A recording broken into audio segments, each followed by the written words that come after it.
Okay, and then I'm going to share my screen.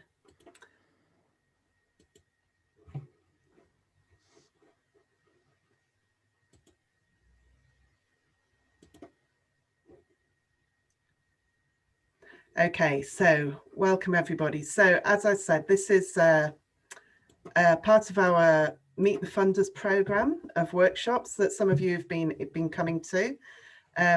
Today is our funders workshop. So as you'll know, we have some guests with us today from different funding organisations.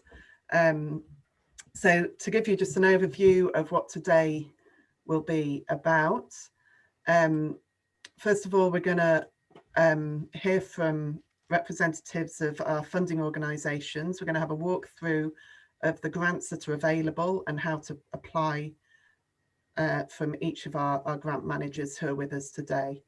And then we will have an interactive question and answer session. So as I said before, any questions you have, please write them into the question and answer box or the chat box, and we'll try and answer your questions as best we can.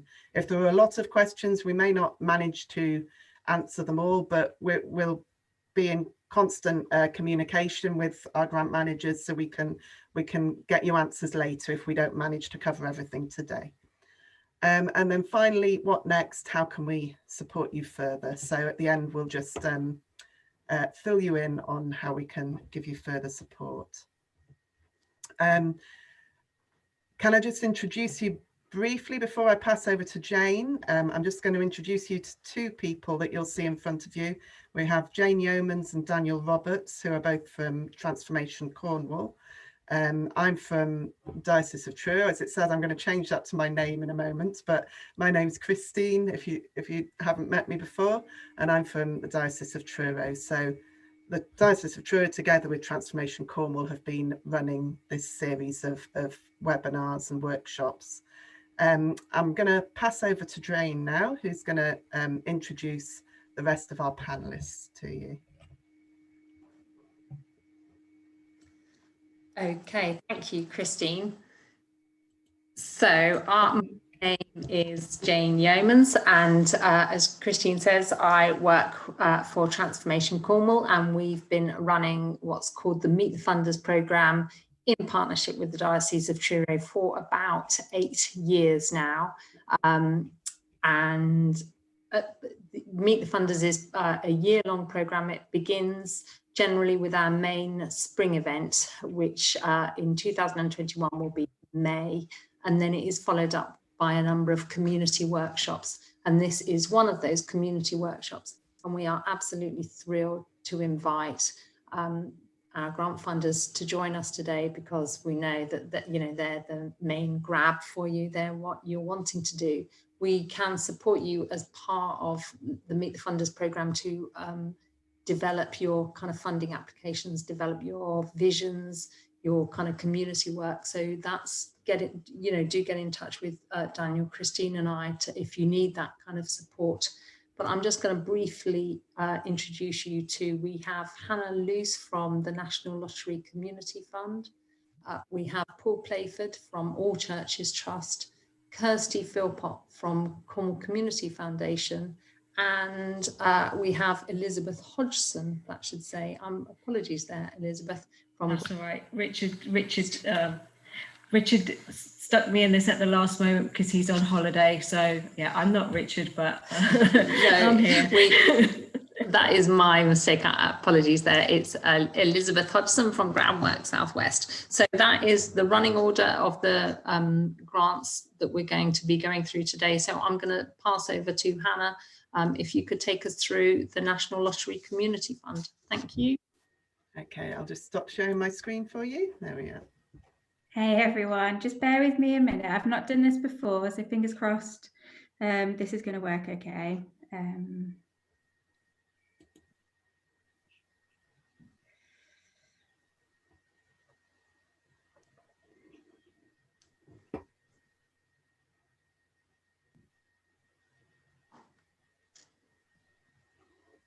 Okay, does that look all right, Christine? Yeah, that's great. Perfect. Actually, can you put it, that's it, yeah. Perfect. Is that all right? Yeah. Okay, perfect. I wasn't expecting that to be so smooth, so that's a good start. Hey everyone, I'm Hannah. I'm one of 3 funding officers covering Cornwall for the National Lottery Community Fund. For those of you that don't know the fund, we're one of the distributors of the money that's raised through people playing the National Lottery. And our particular focus, as you can probably imagine, is on communities. And we believe that when people are in the lead, communities can thrive. And I'm sure that's something that you all are very familiar with, given the work that you do.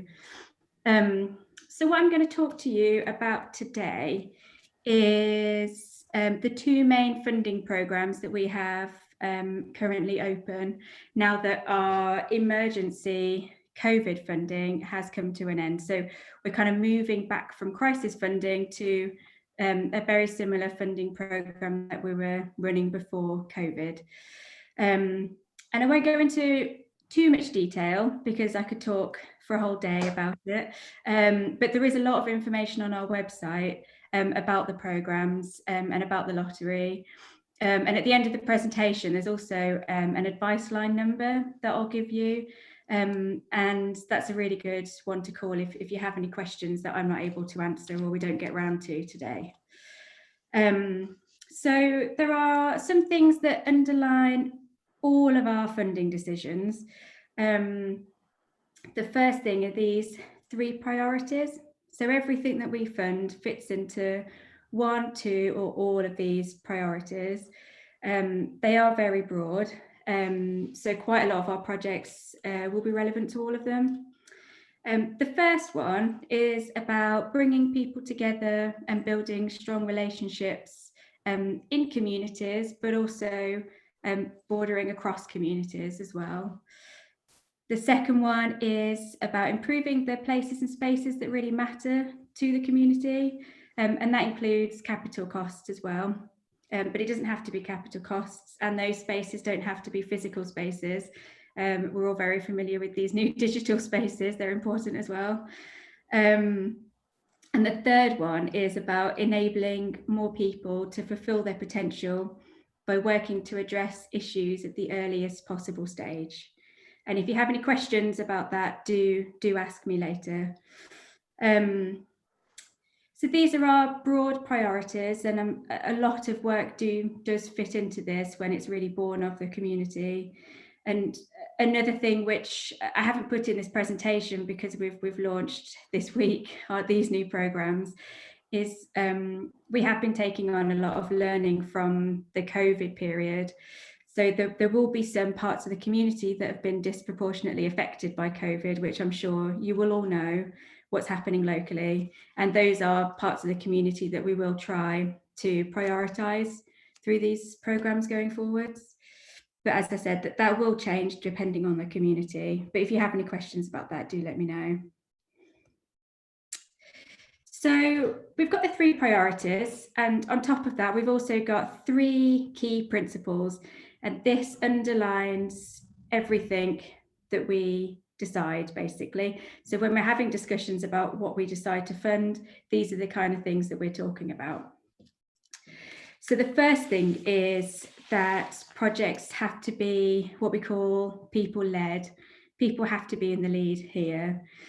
And this is where the people who are going to benefit from the work are meaningfully involved at every aspect of the work from the earliest possible stage. So it's those projects that are really born of the community. So it's doing work with people rather than doing to people, which is a broad way that the sector is moving to, and it's a really nice way of working. And on the presentation, that YouTube link, there's just a nice video which just explains the ways in which some organisations do this and what we mean by it as well. So it's quite helpful to watch. It's just a couple of minutes. The second one is that we fund projects that are strengths-based. So this means that it's those projects that are building on the existing strengths of a community. It's not focusing on what's wrong, although it's important to know that, but it's really building on those strengths that are already there. And the third one is connected. So the best projects that we see coming in are those that are really, really well connected in their local area. And this has really good knock-on effects. So it means that projects can work collaboratively together. It means that work complements each other in an area. It means that people just work together better and needs are kind of met a bit more easily as well.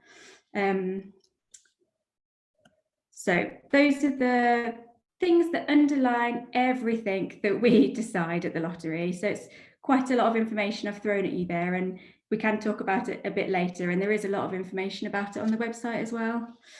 So we have two main funding programs that you can go through. They're basically two different avenues for funding. One of them is a small one and one of them is a larger one.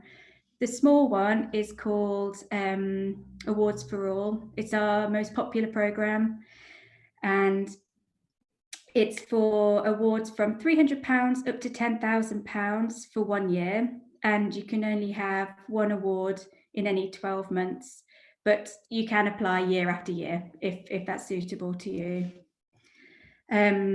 The eligibility, there's a lot more detail on the website, but the basic ones are that you need a minimum of 2 unrelated trustees or directors, and we can fund pretty much any type of organisation as long as it's not profit making. And if you do have any specific questions about the specific way that you're constituted or anything like that, just let me know. And the process for Awards for All is really nice and simple. To apply, you just go online, read the criteria. If you feel like this is the right sort of avenue for you to go down, you just fill in a fairly short online form.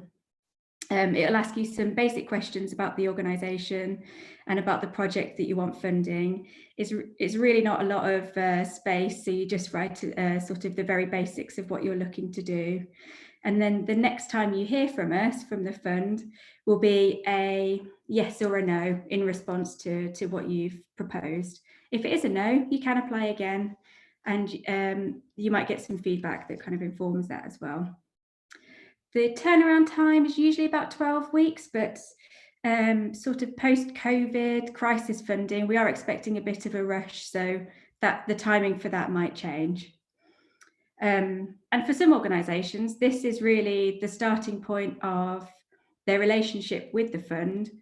And it might be that they use this money to develop some of the work, and then they go on to our larger programme. And this is what I specifically work on, which is called Reaching Communities. So this is for grants over £10,000, and it can be up to 5 years. And it's either for individual organisations looking to work on something a bit bigger than you would for Awards for All. And it can also be for partnership organisations, regardless of where they are on the sort of route to becoming a partner. It can either be we support you in the early stages of that partnership, or we just support you for the delivery work that you're doing as partners. The eligibility is very much the same in terms of the need for 2 unrelated directors or trustees. And again, we can fund most kinds of non-profit organisations. A common question that people ask is just around what we can and cannot fund in terms of the costs. So we can support delivery costs. Included in that can be core costs, overheads, capital costs. It's fairly flexible as to what we will fund. There are some restrictions around what we can't fund in terms of things like retrospective funding or paying back loans, things like that. But in terms of the actual, what it's costing the organisation to deliver the work, those are costs that we can generally cover. And the process is really, really different actually for Reaching Communities. So you can go online, fill in an application form, and that comes straight through to a local funding officer like myself. And if you are eligible and all those sort of basic elements are covered, then I'll be getting in touch with you, and basically we start a conversation. So that first initial application you put in is not the end of the process, it's the beginning. And it's my job then to work with you to build a really, really good proposal together. So I'll be asking you questions and we'll be working together through that process. And it's very much my job, our job, to support you through that in whatever support you need, basically, which is a very nice way of working. I'm very happy about that.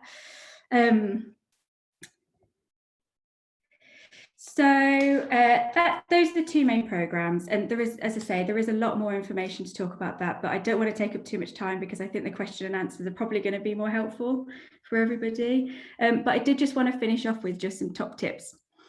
So the first top tip is, if you are able to go to the website as your first point of call, and it's always worth, especially if you've got someone else to do this with, to sit back and think if we're the right funder for you. And if really you think not, then look elsewhere. If you think we are, then absolutely apply. That advice line, the advice team number at the top, I can't tell you how helpful they are. They know more than I do quite often. So if you do have any questions, no matter how silly or complicated you think they might be, always pick up the phone and talk to them. They're very, very lovely.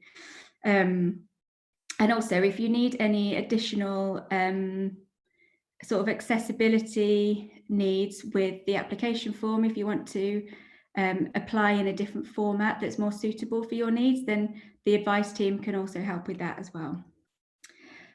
While you're on the website, it's actually a really, really good source of information, including you can find out what we've funded in Cornwall, if that's of interest.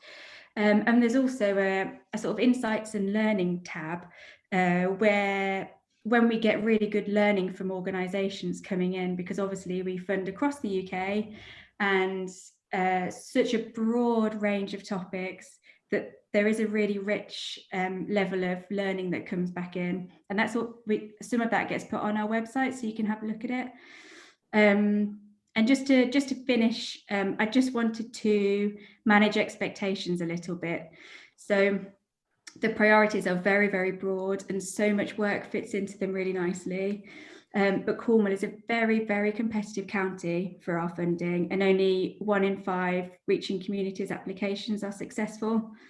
So it is really, really good to think deeply about whether this is the right avenue to go down, and also to not be disheartened if you are turned down. It's not because the project is a bad project. We're making really difficult decisions and trying to sort of meet the changing needs in the different areas. And we'll always have a conversation with you about why you've been turned down, if you want to understand that a bit better. So I think I'll leave it at that and just wait for the questions to come in and hope, fingers crossed, I can answer them. Thank you very much, Hannah. And just to pick up on one of those points, that was really informative. We can also support you through this Meet the Funders programme, and as part of Transformation Cornwall and the diocese core work, we can help to signpost people to alternative funders as well. So there's a wealth of funders out there, each with their own interests and criteria, which you'll all just be learning about. So we can certainly point you in the direction of that. So do get in touch with us to help with that. I've also forgotten to say that, and huge apologies there, that these workshops are actually funded by Awards for All, so by the National Lottery Community Fund. For the year-long programme of Meet the Funders, we had support from Cornwall Community Foundation for our main spring event earlier back in March this year, but we have had support, fantastic support from the lottery for all of these workshops. So you'll see their logo has been on our literature for the event. Anyway, let's move smoothly on to Paul Playford, who's going to be taking us through AllChurches Trust Limited, their funding. So Paul, over to you. Okay, thanks, Jane. Unfortunately, I'm not able to do my own slides, so I'm reliant on Daniel. So thanks for that, Daniel. I'm also conscious that I've got a lot of slides, which I can't do justice to in 10 minutes. So I'll be flicking over, but obviously you'll have access to the slides so you can go through them at your leisure later on. Okay, Daniel, if I can move on to the first slide, please. Right, for those of you that don't know, AllChurches Trust is the owner of ecclesiastical insurance. So that's where we get the majority of our funds from. AllChurches Trust donates its available profits Ecclesiastical donates its available profits to all churches, and then we distribute them by way of charitable grants. And you can see that last year we gave away almost 18 million, which was a new record from us. We also receive a donation annually from the Methodist Insurance Company, which we designate for a Methodist grants program, and I'll talk a little bit more about that a bit later on. Okay, thanks, Daniel. So basically, our aim is to equip and empower Christian organisations to have a positive and transformative impact on lives and communities. Again, it's about communities, it's about people. So essentially, our grants should basically support projects which enable communities and individuals to flourish, often in areas which are particularly deprived. And if we can go on to the next slide, please, Daniel. An example of that is a grant we gave to St Thomas's Church in Swansea. As you may be aware, the majority of our funding goes to churches and Christian charities. And some people sort of, turn their noses up a little bit about, why do you just support churches? But our trustees are very keen to support churches who are actually making a difference to their communities. And St Thomas's Church in Swansea was just one of those one such church.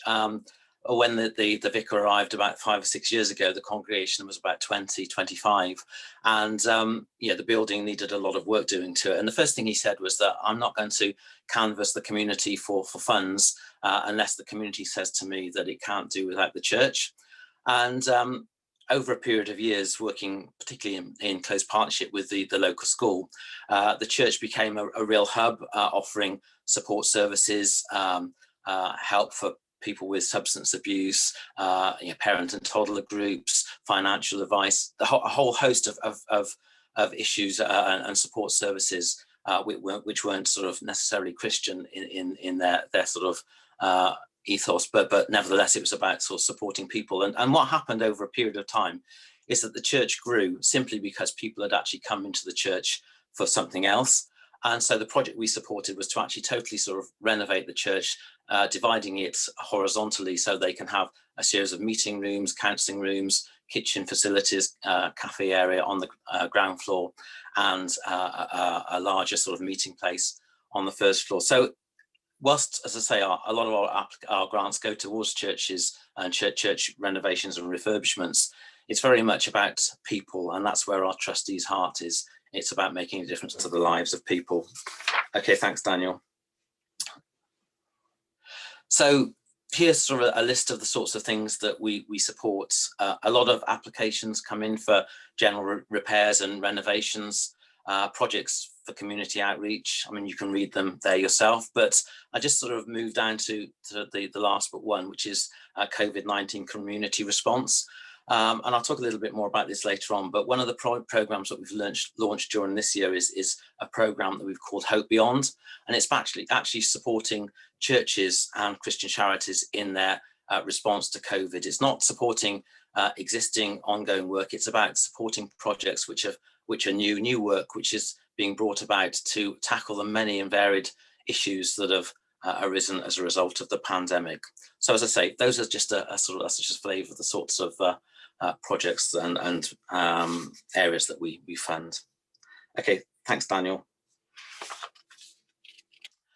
And here's another example of a grant that we awarded a little bit closer to where you are in Higher Town in Truro, a project to transform the church into a multi-purpose community space, which is not only obviously a place of worship, but also a place which can be used by the community and which can be used for projects which are helping the community. And that was a grant that was awarded earlier in the year. Okay, thanks, Daniel. And here you can see some of the specific areas that we try and support through the grants that we award. Again, all about people making a difference to the lives of those that are perhaps having a rougher time of it. And yeah, it goes back to what I said earlier about the aim of our grants program, that our grants should support projects which enable communities and individuals to flourish, often in areas which are particularly deprived. Okay, Daniel, thanks. And can we skip the next slide and move on to, that's right, thank you. And so, this is just a list of our various grants programs. First of all, our general fund, which is a capital projects only fund, and it's the fund which I guess the majority of our applications fit into. The criteria is fairly wide, except, as I say, it has to be for capital projects. Now, it should be stated that grants awarded from this general fund tend to be fairly small, typically 1.5% of the total project cost.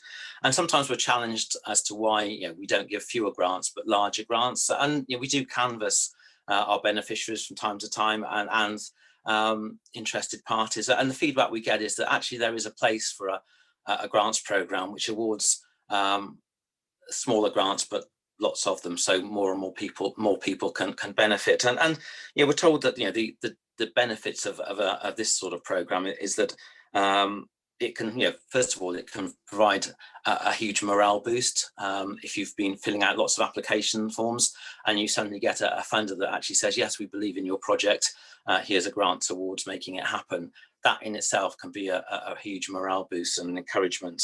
It can sometimes leverage funding from other funders. The fact that one funder has shown faith in your project can actually help to convince others perhaps that it's worth investing in. And just sort of specific to AllChurches, we have a fairly light touch application form for our general fund and a fairly quick turnaround. So often you'll hear back within a couple of months as to whether you've been successful. So that's the general grants program. And then Hope Beyond, which is the one I referred to earlier, which is our COVID response program. And it's important to note that this is really for projects which it's new work. It's not something that you've been doing previously, but you feel that it could do with an enhancement of funding because there are lots more challenges. It has to be, and you have to demonstrate that it's new work or enhanced work. And there's a lot more about it on our website if you want to have a look at that. But nevertheless, I mean, it's been a successful project program so far, and we've awarded a large number of grants, over £2 million worth, in fact, since July. Then I mentioned earlier about our Methodist grants program. We receive a donation from Methodist Insurance each year, and that is designated within AllChurches to run a Methodist grants program, and that is specifically for Methodist churches and Methodist charities. And that's very much about sort of church growth, community engagement. So it won't fund running repairs, general maintenance. It is about projects which will enhance the church's work in the community and ultimately lead to church growth, and also there is an environmental element to it as well. So if you can demonstrate environmental benefits, then that too would fit with our Methodist program. Transformational grants, we don't award too many of these, but they are large grants and often multi-year grants, and they're for pieces of work that are, as the name suggests, transformational, and will have a significant impact on not only the local area, but often national as well. So it's unlikely that individual churches would be eligible for a transformational grant. I mean, that's not to say they wouldn't, but it's unlikely because you have to demonstrate that this is something which is truly sort of groundbreaking. But as I say, the grants themselves are significantly higher and often over 2 or 3 years. And then we have our roof alarms grants program.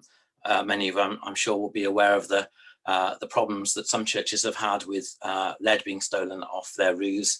And to try and combat that, we've got a grants program to help churches install alarms to protect their buildings. Thanks, Daniel. So Hope Beyond, I said quite a bit about it already, so I won't labour the point, but grants between 10 and 80% of the project cost, maximum grants 50,000, very much dependent obviously on the project cost, but also on the level of need in the community. And the key themes that we're wanting to address with this programme are loneliness, mental health, and digital resilience. A lot of churches have found themselves, moving more into online streaming, and often the comments that we get are, we've been streaming since March, but we've used borrowed mobile phones, begged, borrowed, or stealed the equipment, and we'd actually like to install our own, because we're finding that we're actually reaching a lot more people through our online services. So even when we're all allowed to meet back in our churches, there'll still be a place for live streaming. So quite a lot of our applications to this program have been for to enable churches to more effectively live stream. And really won't say much more about this, except to have a look at our website, because there's an extensive sort of rundown on the grants program, as well as some useful sort of FAQs, which will help you to sort of determine whether you feel you have a project which is relevant. So perhaps we can skip the next 2 slides, please, Daniel. Right, so some things to bear in mind when you're submitting an application. If you're submitting an application for a project over 100,000, then we require that you have at least 30% of the cost in hand. So we'd encourage you not to submit an application until you're at least a third of the way to achieving your funding targets.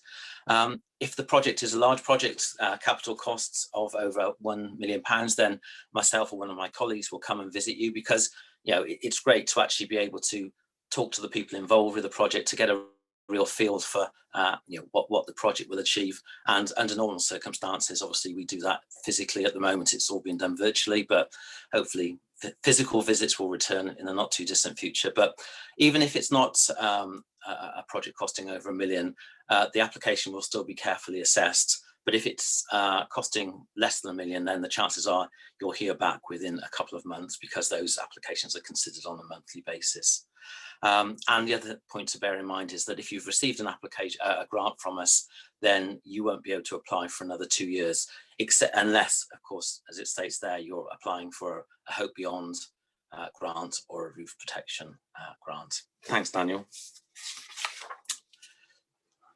I mentioned our website earlier, and I'd really encourage you to go and have a look. One of the things we've actually been working on over the last year or so is developing a pool of resources. We've got a resources hub now with lots of tips and tricks about applying for grants. It can be a minefield, especially if it's not something you've actually had to do before. Fundraising is quite a challenging pursuit. And so what we've tried to do is to draw together information from the experts, some of them, AllChurches personnel, others from outside of our charity, but a whole host of information which hopefully will help you along the journey of raising funds, and actually make you more successful, so you know exactly what to do and perhaps what to avoid. So have a look at our website, and particularly if you're thinking about fundraising for a project, have a look at our resources hub. And then I think it's on to just the final slide, which is a great picture of our grants administrator, Ian Hearn, who gets a lot of favourable comments because he's the man on the end of the telephone. And we very much pride ourselves on the fact that it's not just about sort of online interaction. We actually have a personal side to us, and Ian is very much the voice of ATL, the voice of AllChurches Trust, answering those questions that you sort of struggling with. Always very helpful, as they get lots of favourable comments, but also follow us on Twitter, Facebook, and just keep in touch. And as I say, our website is also a great place to go to find information.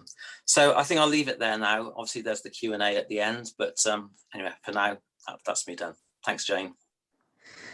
Thank you very much, Paul. And I have to say, I had a sneaky peek at Paul's presentation, and I wondered who the chap was on the photo. I was like, Paul, you're being shy and not showing a photo of yourself. But there you go, that mystery is solved.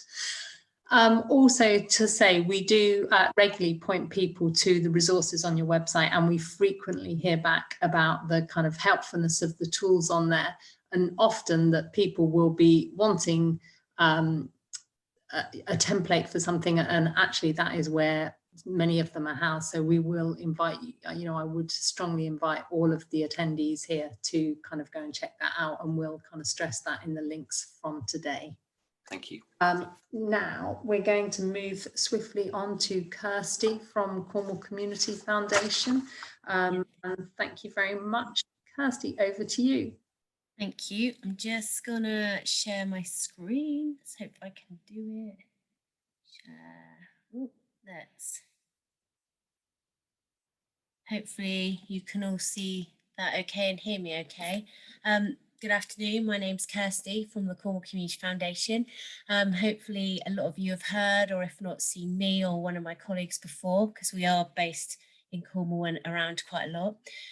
We've just had a brand new rebranding, so you are one of my very first audience to see our new bright colours and cheerful logo, hopefully you all feel. So I'll just make a start. So first of all, put some pictures together of some of the groups that we funded, but I was just going to talk you through a bit of our history, because we often hear people say, we know what you do, but we don't really know how you do it or how you got there. So a slight little bit of our history is 17 years ago, there was a government grant programme called the Local Network Fund, of which some of you might have heard of or received in the past. And a gentleman in Launceston knew that there was no organisation within Cornwall at the time that was able to distribute funding of that kind, and so Cornwall was missing out. So he decided, did some research, got some trustees together, of which the churches in and around Cornwall and people that were involved in the churches in and around Cornwall were very, very involved. Got some trustees together and set up an organisation that is known as the Cornwall Community Foundation. And you'll find one of us in every county near enough across the UK. So there's one in Devon, Somerset, ourselves, and further up country as well. And what we do is we try and link up people that want to donate to specific areas and distribute it out the other side for them. So we are kind of the link between the donor and the distribution. And we manage a number of grant programmes throughout Cornwall and the LCC. I think we're up to about 59 grant programmes. So it's all quite large, but we are quite small funders in the grand scheme of things. We're normally initial funders to small grassroots organisations, but as COVID has taken hold, we have become quite a large grant maker for COVID related projects. The need in Cornwall is forever growing, and I always like to put this slide in because a lot of people actually take it and pinch it for lottery funding applications, sorry Hannah, and maybe for our own actually applications in the benefit of need, they will pinch some of these slides. So we're all about helping people, so please feel free. But as you can see, it just really rings home the type of issues that Cornwall are facing, and actually a lot of people think that we maybe possibly are a wealthy county, but actually in reality we're not, and it's becoming inevitably worse. And COVID has just, we're just hearing some not nice stories at all at the moment. But the community are pulling together and helping each other, but that's why that slide's in there. So please feel free to take any of those stats.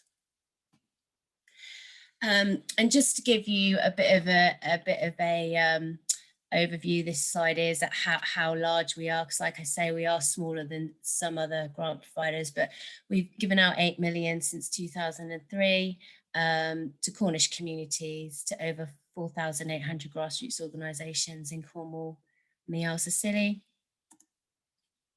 So on to one of the best bits is the actual funding criteria that we're running at the moment. So just to give you a bit of eligibility before I go on to the main criteria, as that all of our grant programmes request you to have a constitution, a safeguarding policy, accounts, bank statement, and a list of trustees, and that's what we'll ask you for whenever you apply to one of our grant programmes. However, if we've received that information within a year and there's been no change, we won't ask for it again. We'll keep that on our records. So, you wouldn't have to send in a constitution every time, even if you wanted to apply outside of the year. If your constitution hasn't been changed, it's just really accounts we'd need to see that's new. So once we've got those on file, you know, it just takes a bit of pressure off of you as volunteers and your team to get that information into us. With the trustees, we do, all committee members, we do ask for a minimum of 3 unrelated trustees or committee members. So that's our overarching criteria that you must meet, and you must have those documentation. But also we are 4 people. That's another one of our criteria. In the past, you might have seen we have supported some animal type initiatives, but at the heart of the beneficiary has been the person. So that's really around animal therapy. That's the only way in which we will fund animal related type projects. So that's our overriding criteria. And then for each fund that we administer, we have another set of criteria that meets that. But at the moment, we're only running the emergency fund because it covers most projects that are open at the moment. But next year we are hoping to open all of our other grant programs. So it's definitely worth looking at our website, because we have area funds for North Cornwall, Carridon, Penwith. So, you know, hopefully everyone that's listening, there is something that you are able to apply to through us. So the emergency fund, we have 2 strands at the moment. We have an emergency fund that is for initial immediate need for people. So it might be food, it might be housing for the homeless, it might be supporting some families in crisis. And that grant we are turning around quite quickly, and there's no deadline date for these, no panel date, because we're trying to be as flexible as possible, because we know some money, especially over winter, some people need the money in their account straight away to start helping these people. So our emergency and crisis fund is very quick turnaround. It might just be worth me giving you a few examples. And again, there's a whole list on our website about with case studies of who we have helped, if you find it interesting to look at those or helpful. But we've been doing quite a lot of food banks with emergency. We'll be giving them up to £10,000 for emergency food. We've been helping some of the homeless charities with some money towards helping them secure hotels that maybe aren't operating to get the homeless people off the streets into those isolated rooms in hotels. We've been helping with that. We've funded vehicles so you could deliver Meals on Wheels. We've funded electric top-ups for food banks or churches that have people coming off the streets that need some electricity. We are looking at getting PPE equipment into some of the care homes that run as charities, so they can start being a bit looser with their restrictions because of COVID. So that's our emergency fund. It's really out the door stuff, money out the door from us that you can get out quite quickly. And our Build Back Better criteria, which you might find quite interesting, is then actually helping people start to reopen. So this is all about village halls or churches that want to open but need hand sanitizer, that need PPE equipment, that need equipment so or some kind of materials in which you want to run your sessions, but because everything has to be kept clean, it might be to employ a cleaner. All those type of projects will come under Build Back Better. Now, again, there's no panel or deadline date for those, but the turnaround is slightly slower than the emergency. So we do prioritise the emergency fund applications, and then Build Back Better, we try and turn around within 2 weeks. So it's still quite quick, but it's maybe not as quick as the emergency ones. So any additional staff costs that might need to be done because you've got more volunteers, like I say, adapting facilities to meet social distance requirements, anything goes in there. We've had quite a lot of organisations actually wanting for us to support family support workers or counselling services within their organisation, and they've never actually provided that before, but they've actually realised that the immediate need is that needs addressing before they can maybe go on to help them with any other issues or group type activities. So that's been quite a popular one lately. for us funding a post 1 day a week in order for groups to offer that service. So that's really it. I'm sure if you have more questions, that's absolutely fine. I can take them. And like I say, I'm one of 4 grants team members, and we're all really friendly. And I think what's important in the message we really want to get across is we're here to help. We're not here to try and investigate you and stop you from getting a grant. What we want to do is help you to get that grant. So, you know, everything we do ask for is because we ultimately want you to get that grant and help those people that really need the help. So that's just something quite important. I think we try to really like to get across to everybody.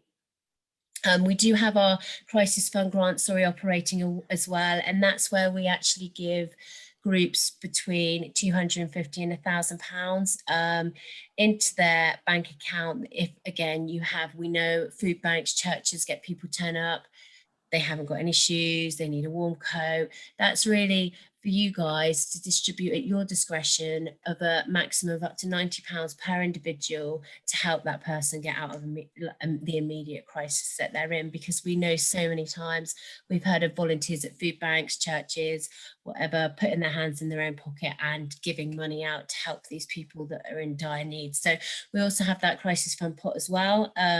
So if anyone wants to apply to that, we've got an application, quite a simple application form on our website that you can complete. And the process for that really is you apply to us, we give you between £250 and £1,000, and then all you do is send us a report back which says no names of clients or anything, just client 1 given shoes because he didn't have any during winter or she didn't have any during the winter months. And you fill out that report, send it back to us, and we just top you up again with another £250 to £1,000. So that's quite, and you can have that indefinitely, you know, as long as that receipt form comes back to us, you can continue to use that as you see fit, really. So just really a little bit of information about how we try and sustain ourselves. So we're here forever for Cornwall, is that most of the donations and grant programs we set up, we actually invest quite a lot of the money in an endowment.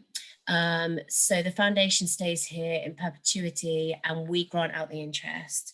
So we have lots of, like I said before, we have lots of different funds from our business club, local businesses donate to our Cornwall club, which is people that might have a second home down here that want to contribute towards Cornwall. They give us money, all sorts, private donors, all sorts of different people. But that's how we try and sustain ourselves so we can always be here to help Cornwall and the people in Cornwall. Oh, good. I'm glad I saw the website. I was thinking, is everyone else reading off their slides? Did I include our website address? But I have, because this is a new presentation. It's a bit with our new logo on. I was a bit worried that I didn't, but that's there. So all the information you will need is on there. If you prefer to deal with phone, my mobile number's there. Like I said, there is four of us in the grants team. We'll be happy to take your call at any time. So please have a little look, and all of our details are there. And we've just popped some sponsors that familiar people that you might know that we work with. And there's lots more partners as well. So I think that's it from me. Thank you. That is fantastic. Thank you so much, Kirsty. And, you know, it's absolutely great to see your logo. It will be kind of known. I'm pretty sure it's been shared so much around social media. And I'm absolutely delighted that it's got, you know, the heart, because we absolutely do see Cornwall Community Foundation as a beating heart of Cornwall. And, you know, our work at Transformation Cornwall in COVID, we've been specifically working with all the food banks in Cornwall. And honestly, I can only say that support has been absolutely crucial. The turnaround's been amazing. The way that you've facilitated their brilliant work, you know, that partnership has just been brilliant. I was also really pleased to hear you saying about the Crises Fund. Now, for anybody listening, that Crises Fund, I describe it as actually a bit of petty cash almost for an organisation to hold. And that's a very good example that you gave, Kirsty, where, you know, there will be people coming into our churches with no shoes, no cans of formula to feed their baby. And honestly, that fund is absolutely crucial. So if you're not already a pot holder for that, then do get in touch with Kirsty and the team there to look to hold that. You know, our food banks are giving out, you know, money for kettles or, you know, camping stoves for people in cars. You know, we've got real need in Cornwall, and it's an absolutely no-brainer. Now, I'm just going to move swiftly on to Elizabeth. Elizabeth, I'm sorry, we are a little bit overrunning, but I move to questions at about just after 3:05, if that's okay, because I know there'll be a few burning ones. If I can ask people participating, if you can plug into your questions into the Q&A or the chat box, then we'll know when to pick those up at the end. So to introduce Elizabeth Hodgson, Groundworks Southwest. Thank you so much for joining us today, Elizabeth. Over to you. That's quite all right. Yeah, I'm standing in for Richard Younger-Ross, who's your actual community enabler for the Cornwall region. I look after the Central South, but whilst he's on leave, I'm here for you. I will try and share this screen, but please bear with me because I've not done this loads.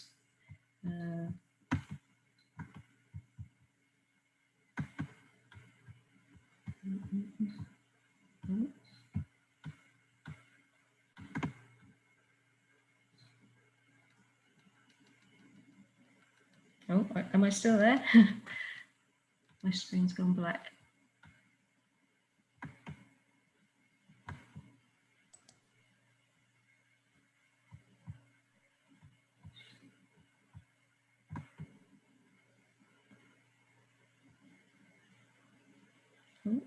Right, I think that's right. Sorry about that. Right, yes, so I'm looking after the region while Richard's on leave, and just a little bit of background about Groundwork as an organisation for anyone that doesn't know. We're an environmental and social regeneration charity, and we work closely with communities nationwide. We work under 3 interlocking themes: creating better spaces, and a few examples of things we do. We've directly and through grants programs, we've improved 200 hectares and planted 18,000 trees, and I'm sure that's much more since this slide was put together. We've also supported thousands of community projects across the country through our various grants programs. Greener living is a big part of what we do, and we look after a lot of projects where we look after fuel bills and give energy advice to help save money for domestic homes through our Green Doctors program. And we're improving people's prospects. We coach over 500 people a year, providing over 800 qualifications to adults, and 80% of those have entered work and education from the programs. We have a lot of youth projects in region, so if you are interested in that, have a look in your local region to see what's available. As a community enabler, I'm here to sort of oversee the local region, support people with their applications, including application advice and feedback prior to applications. We chair and facilitate panel meetings. At the moment, we've just finished the Tesco Bags of Help panel meetings and the Comic Relief small community grants, so I'm a bit worn out from all of that, and supporting successful projects. So once you've received the funding, we're here on hand to support you with your project. So if you've got questions or you're not sure or something's not worked quite right or you need an extension, we can work through that with you. We've look after funding streams, energy advice, youth projects, community projects, and much more. And I would definitely recommend looking on our website to see what's going on in your region. So at the moment, we've got Comic Relief small grants. We've got the Tesco Bags of Help. We also are looking after Causes for Carriers, which is the one-stop grants, and Coastal Community Funds. Both of those two are closed at the moment, but keep an eye on our website and sign up to our mailing list if you're interested in either of those. For causes for carriers, you've got to be within a certain radius of one of the stores.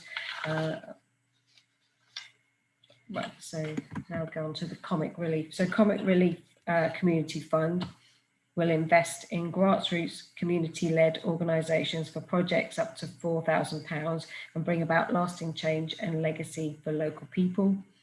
The fund has 4 main objectives and will support innovative projects that will tackle community comic relief 4 core themes. As you can see, this is not my favourite thing to do, so sorry about this.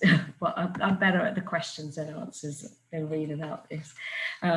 So the 4 core themes are children, survive and thrive. And this is to support children under the age of 11. They've just changed this recently to open it up a bit wider. And that's to help children under 11 to grow, play and learn in safe environments with people who love and care for them. Fighting gender justice, projects that champion women and girls, including initiatives that help people affected by domestic violence, abuse and exploitation. A safe place to be, projects that tackle homelessness, support people who are rebuilding their lives because of homelessness or forced migration. And then we had the Mental Health Matters to support projects around good mental health, tackling the stigma and discrimination. But that fund has been so well subscribed that it's now had to close because we just had so many applications for that particular funding. So this is a slide sort of showing the various projects that could be applied for, like decorating and refurbishing a space, employing sessional workers to deliver activities, creating a community garden. Those sorts of projects have been very popular. Employing support workers to help vulnerable families. Creative art projects. I've had quite a lot of those apply and they've been very successful. And renting a space for a project. All of those have been very popular. So if you've got an idea on one of those, then I'll definitely get in touch.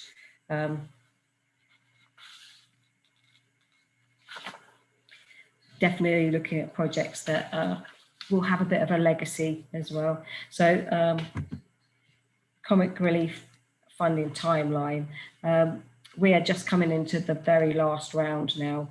So if you have got a project that would fit the criteria, I would definitely get in touch ASAP, because the deadline for this fund is now the 7th of December, because we've had such a high response over the year. Comic Relief also did a special COVID emergency grant, which is now closed, but that supported hundreds of projects nationally. So there's 2 types of grants, and there's a capacity building grant, which will help you to set your organisation up to then deliver maybe the project that you're applying for. And then there's the normal grant, which is up to £4,000. Now, because we've got such a quick turnaround, I would apply for both of those together if you need both of them. And then you can do the capacity building part prior to the main project with the funding. Most projects need to be completed within 12 months of gaining the funding. So that's something to consider. And there's a bit more information. Now, Richard is your local enabler, but because he won't be back from his leave in time to support any organisations, I'd be the first point of contact for anyone wanting to apply. And I would suggest, if you're thinking about applying, to get in touch with me sort of ASAP, so that we can discuss your project and I can help you with your application, especially as we have such a short turnaround.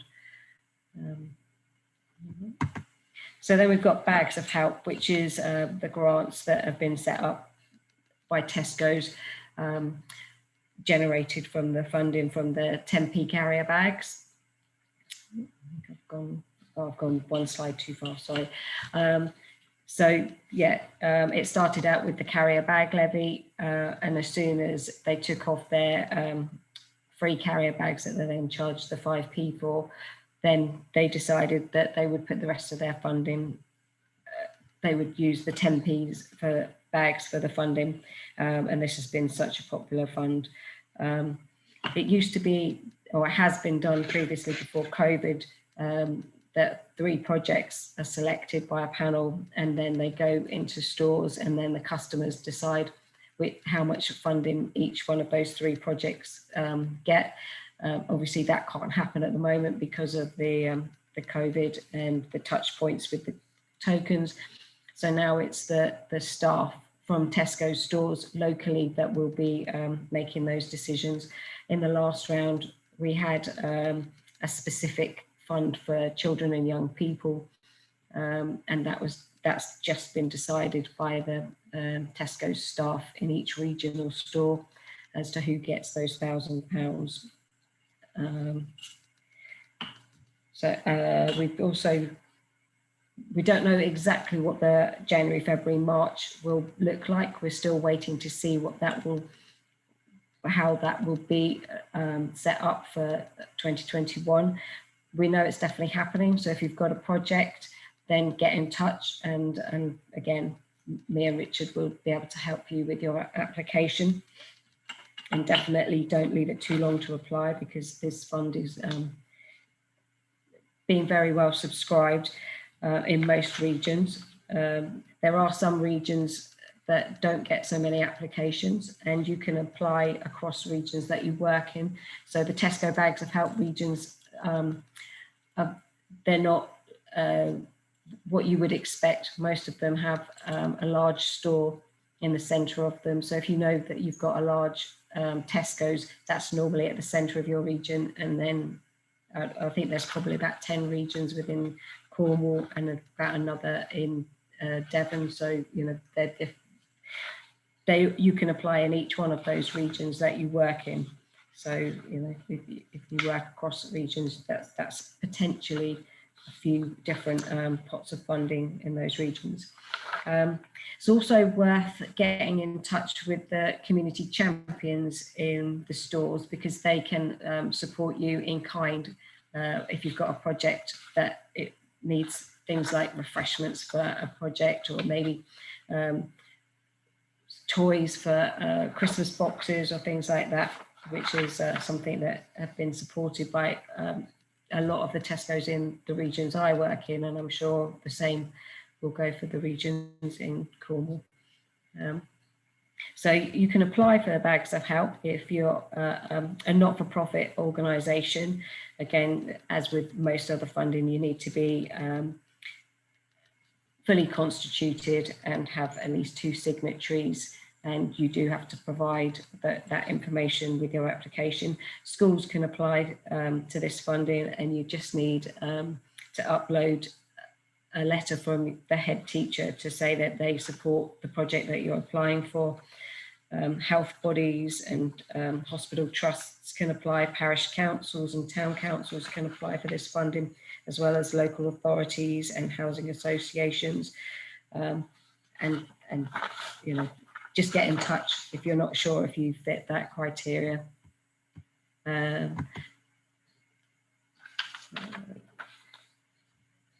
So projects that can benefit the local community are eligible for funding: improving community buildings, developing outdoor spaces, buying new kits and equipment, training and coaches and volunteers, hosting community events, and you know, again, an exhaustive.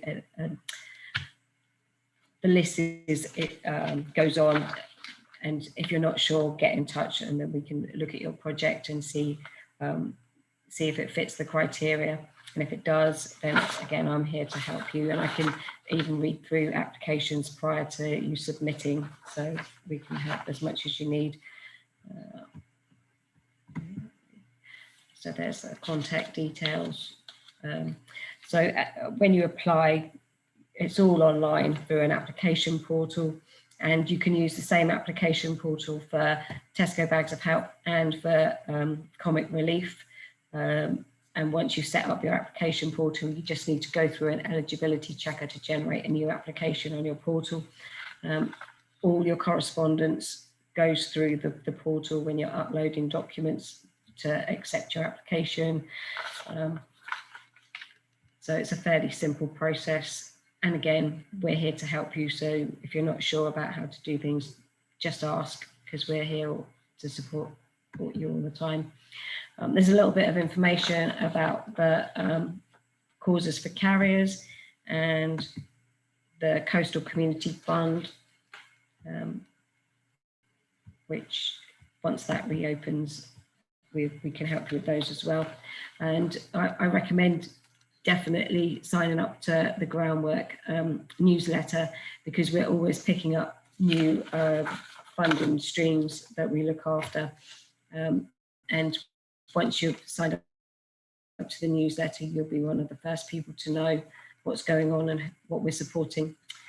Okay, well, sorry for, I'm not the best at these, so I hope that was okay. And like I say, I'm here to help.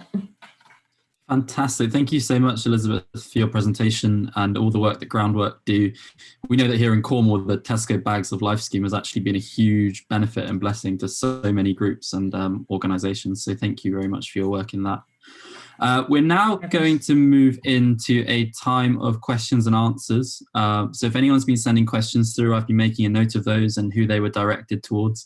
There's absolutely still time to send questions in. So if you'd like to do so, you can pop them in the chat and the Q&A function. I can see that one's just come through right now. If you could write to who your question is directed to by name or organisation, that would be fab. And then either myself, Jane, or Christine will pick those up. So I guess we might pick up where we started off with a question for Hannah regarding the National Lottery. Catherine has asked specifically about the awards for all. Can you apply, for example, 9 months into a 12-month project for continuation funding to ensure no break in service? Hey, I've double checked this because it's a very, very sensible question, and you do need to wait for the award to close before reapplying. But the rules basically mean that you can have £10,000 worth of grant within 12 months. So you could effectively have 2 £5,000 grants within 1 year. But if you're looking for the full 10,000, then it does need to close before you reapply. I hope that's clear. Fantastic. Thank you so much. And if that wasn't clear, or if anyone wants to come back on their questions, feel free to pop in a subsidiary one and I'll get onto those as well. I guess then in the order of presentations, we might go for a question for Paul.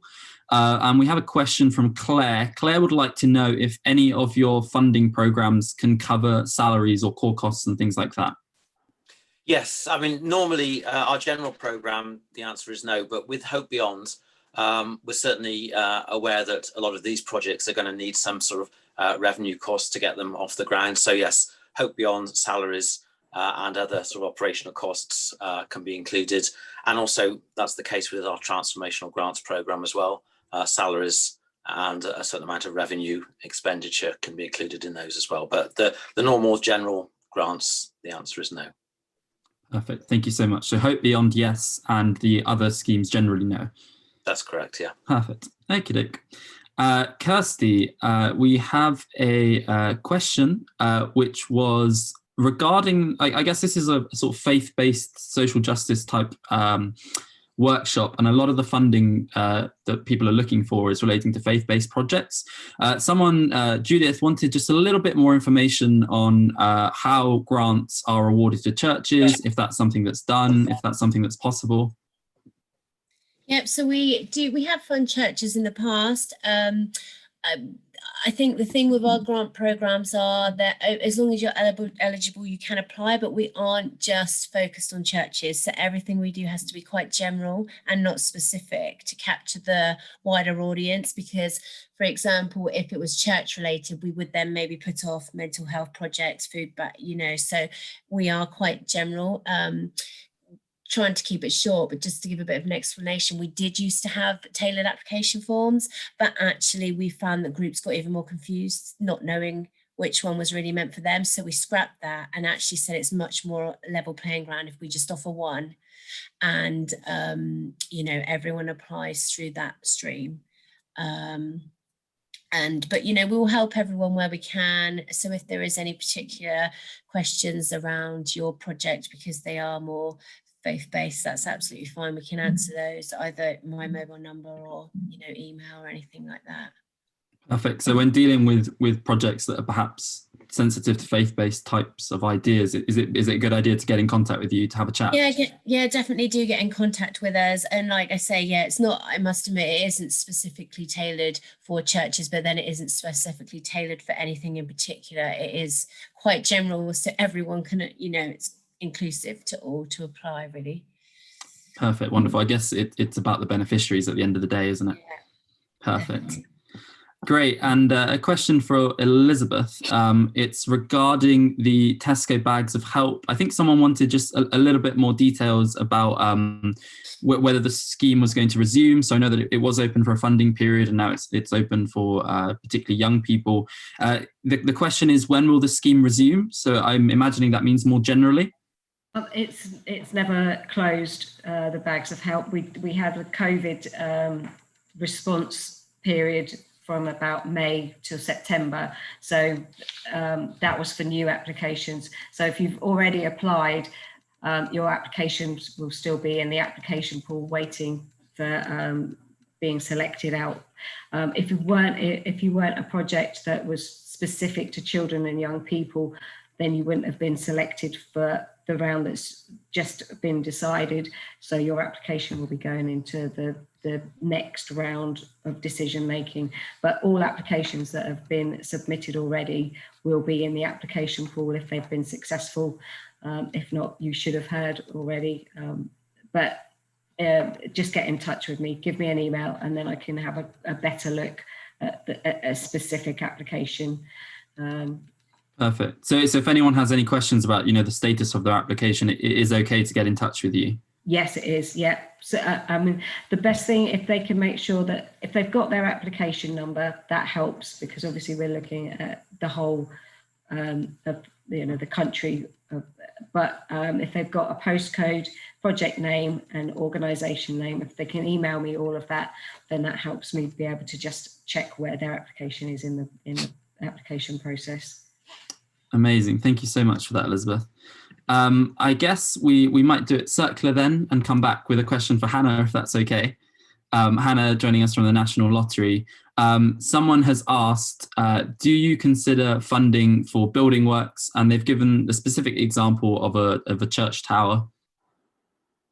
Yes, so we absolutely do capital funding. The basis of the decision is always about, is this particular work the utmost priority for that community?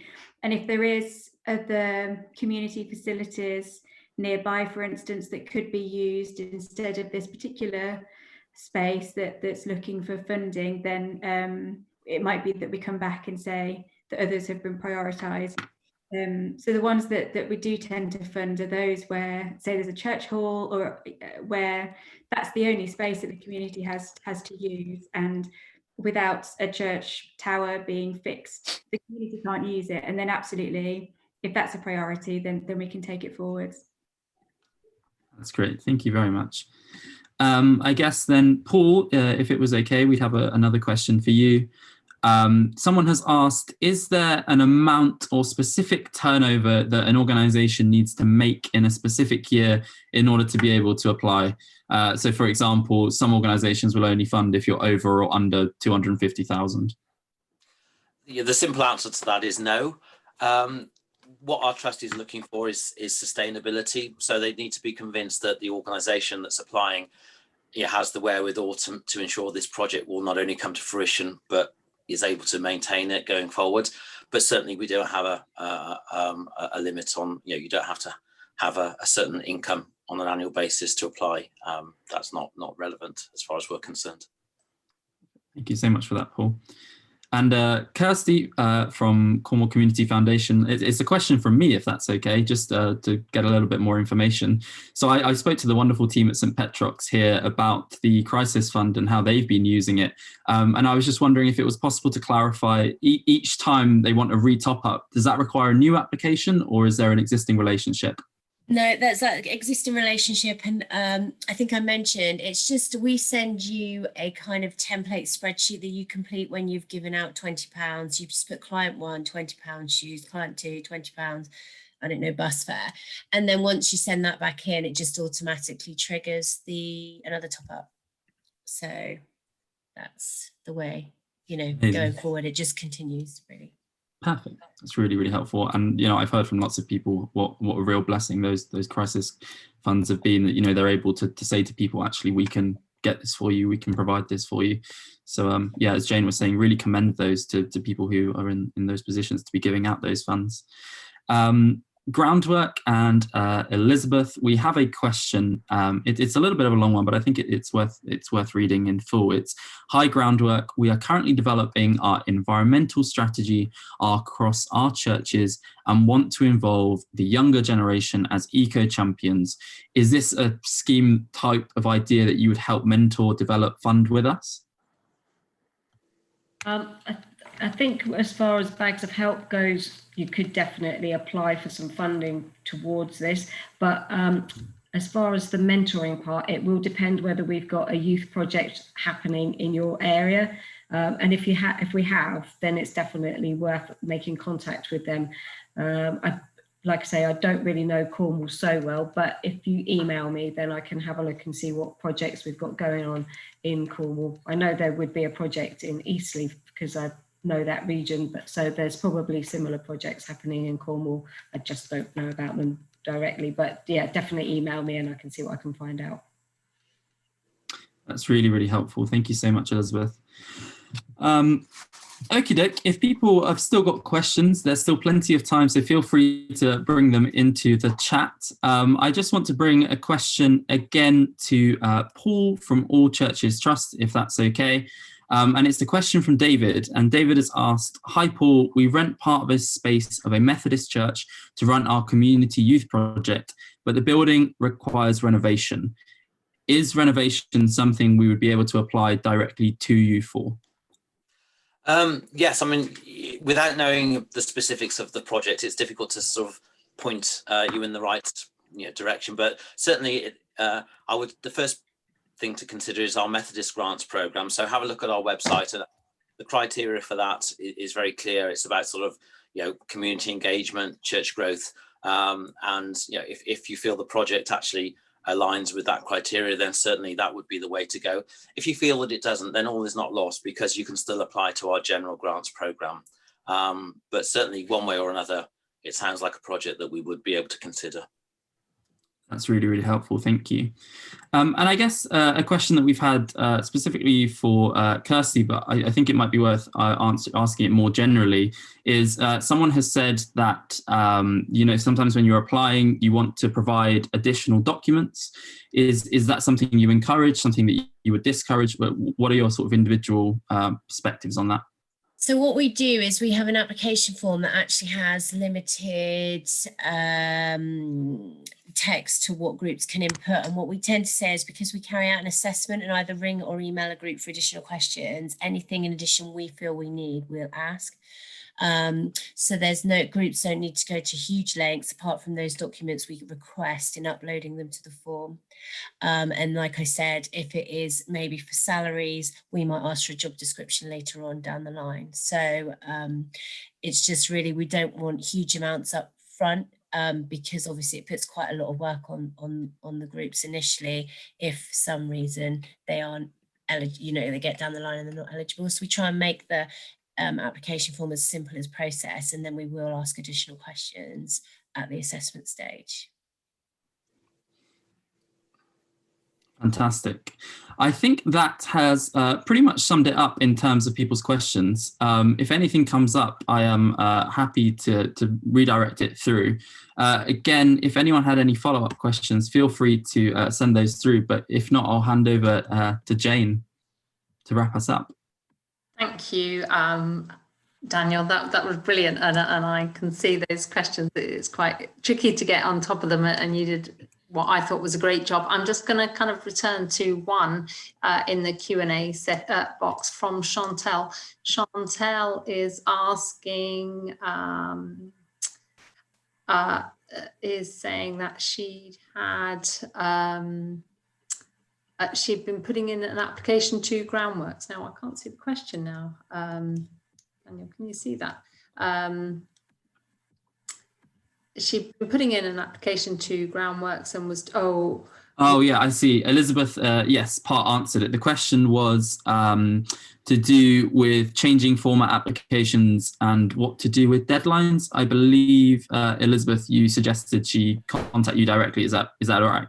Yeah, because I can have a look and see where where things are at. But I know that they've just changed format in the last couple of weeks, so I think that it should be ready to reapply. But yeah, get them to email me, and I will have a closer look at that. All right. Thank you very much for that, Elizabeth. I thought I'd lost the questions there, Chantal. As long as you got an answer, that's great. So I just want to kind of take this opportunity to say thank you so much for you all, for all of you coming along to explain your grant programs. I think it was really, really clear. There's kind of questions and nuances, and we also thank all of our attendees. We recognise that so many of you are volunteers in your communities doing absolutely fantastic work, and we really do honour your kind of time and commitment to the work that you're doing. Our intention through this Meet the Funders programme is actually to put you in direct contact, so I really hope that you felt that we've achieved that today, and that you'll be able to take that forward. But thank you all so much. Just to put a heads up, we have recently released our Meet the Funders main spring event date. It will be on May the 25th of next year. Now, I've only got one funder who has confirmed so far. I'll be speaking to the panel here, but it really is a fantastic day, and there is so much money and generated through that event, and so much kind of impact in the Cornish community. I would really look forward, to you kind of coming along and finding out more about that. I'll send, make sure that you have the save the date poster that we've made up, that gets sent to you all here. Just to reiterate, everything from today will be up on our website. We're hoping to have that up probably tomorrow, and the links to presentations that will have a recording, and you can kind of link in that way. But thank you all so much for your time. Am I leaving anybody with anything to say? Any of my panel? Nod or shake your head? No. Okay, thank you all so much. And I hope you enjoyed it. Stay in touch, and great luck with your projects in your communities, and for the work that you've done over COVID and beyond. Really Cornwall needs this work going on in our community, and anything that we can do to strengthen that would be our absolute honour. Thank you. Thank you. Thank you all. Bye.